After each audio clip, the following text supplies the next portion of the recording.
नमस्कार दोस्तों, श्रीलंका की इन खबरों से तो आप अभी तक वाकिफ़ हो गए होंगे। श्रीलंका के अंदर इस वक्त अभी बहुत बड़ा इकोनॉमिक क्राइसिस हो चुका है। श्रीलंका में अभी तक की स्थिति का मुआयना करें तो श्रीलंका में पेट्रोल डीजल बिल्कुल नहीं है। इसी के चलते वहाँ पे पावर प्लांट्स बंद कर दिए गए हैं, स्ट्रीट लाइट्स बंद हैं, कई सिटीज़ में इलेक्ट्रिसिटी कट है, हॉस्पिटल्स में सर्जरीज भी बंद हैं और वहाँ पे दवाइयों और अनाज के दाम भी बहुत बढ़ गए हैं। एग्ज़ाम्स भी बच्चों के पोस्टपोन्ड हो चुके हैं और इसी के चलते श्रीलंका के अंदर कई जगह दंगे भड़क चुके हैं। रही बात फॉरेन एक्सचेंज की यानी विदेशी मुद्रा की, तो श्रीलंका के पास इस वक्त सिर्फ 17,500 करोड़ रुपए ही बचे हैं और यही विदेशी मुद्रा पिछले 2 साल में 70% कम हो चुकी है। अब दोस्तों सवाल ये है कि श्रीलंका के अंदर इस तरीके के हालात बने कैसे।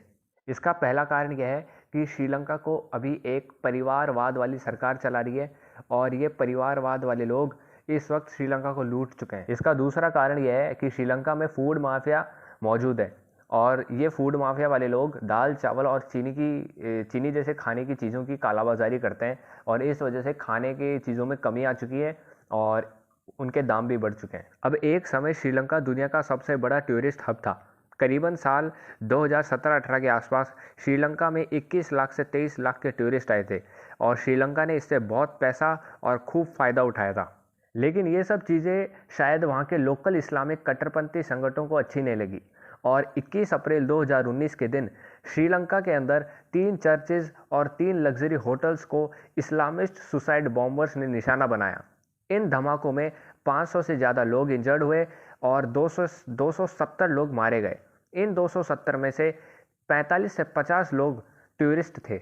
इन धमाकों में श्रीलंका का खूब भारी नुकसान हुआ और उसका टूरिज्म वाला बिजनेस भी इफेक्ट कर गया। श्रीलंका साल 2019 में इस सदमे को झेल ही रहा था, तभी वहाँ मार्च 2020 में कोरोना का कहर आ गया और एक बार फिर परिस्थितियाँ खराब हो गई, वहाँ लॉकडाउन लग गया। इन सब चीज़ों के बाद वहाँ पे बिगड़ती हुई परिस्थितियों का कारण बना चाइना। बताया जा रहा है कि इस वक्त श्रीलंका के ऊपर जो सबसे ज़्यादा कर्जा है वो चाइना का ही है और कुल मिला के श्रीलंका के ऊपर $36.25 बिलियन का कर्जा है। अब दोस्तों आप एक डिफरेंस समझने की कोशिश कीजिए।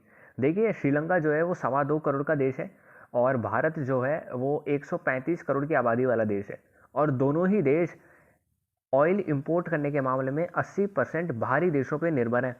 इसी के साथ भारत के पास आज तेल है लेकिन श्रीलंका के पास बिल्कुल भी तेल नहीं है, बिल्कुल भी डीजल नहीं है। आज भारत के अंदर आप 104 रुपये या 140 रुपये देके पेट्रोल डीजल कहीं ना कहीं से खरीद सकते हैं, लेकिन श्रीलंका के अंदर आप मन चाहे जितना दाम दे दीजिए लेकिन वहाँ आपको पेट्रोल नहीं मिलेगा, ना ही डीजल मिलेगा।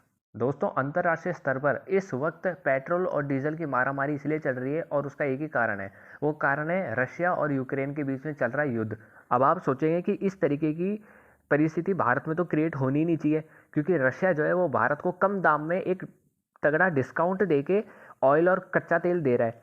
लेकिन दोस्तों दिक्कत यहाँ नहीं है, दिक्कत आती है इंपोर्ट करते वक्त ट्रैवलिंग की।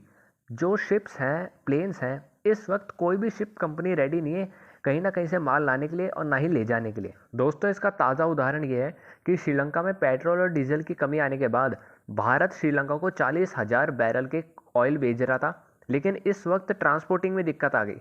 कोई भी शिप कंपनी नहीं है जो इसको माल ले जा सके और श्रीलंका को दे सके। तो आप सोचिए श्रीलंका और भारत में दूरी कितनी है। इतनी सी इतनी देर में ही अगर एक शिप कंपनी ढूंढनी पड़ रही है, एक मैनेजमेंट बैठाना पड़ रहा है, तो आप सोचिए कि रशिया से अगर तेल आता है भारत में तो कितना महंगा खर्चा होने के बाद आ रहा है। और हमारे देश के जो ट्विटर गैंग है वो रोज़ सुबह उठ के ट्वीट करते हैं कि भाई पेट्रोल डीजल आज इतना पैसा बढ़ गया, आज इतना पैसा बढ़ गया।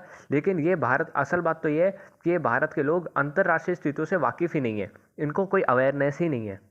श्रीलंका की ये स्थिति भारत के लोगों को बहुत बड़ी सीख देती है। भारत के लोगों को ये समझना चाहिए कि उन्हें परिवारवाद वाली सरकार चाहिए या वो सरकार चाहिए जिसकी फॉरेन पॉलिसी बढ़िया हो। दोस्तों मैं आशा करता हूँ कि आप श्रीलंका की बिगड़ती हुई स्थिति के बारे में समझ चुके होंगे अभी तक। तो इसी के साथ दोस्तों अगर आपको ये वीडियो अच्छी लगी तो लाइक कीजिए, नए हैं तो सब्सक्राइब कीजिए और इन्फॉर्मेटिव लगी तो शेयर कीजिए। जय हिंद, जय भारत। हिंदुस्तान को दाद देता हूं, इन्होंने हमेशा आजाद फॉरेन पॉलिसी रखी। आज हिंदुस्तान उनके साथ मिला हुआ, उनका अलायंस है क्वाड के अंदर।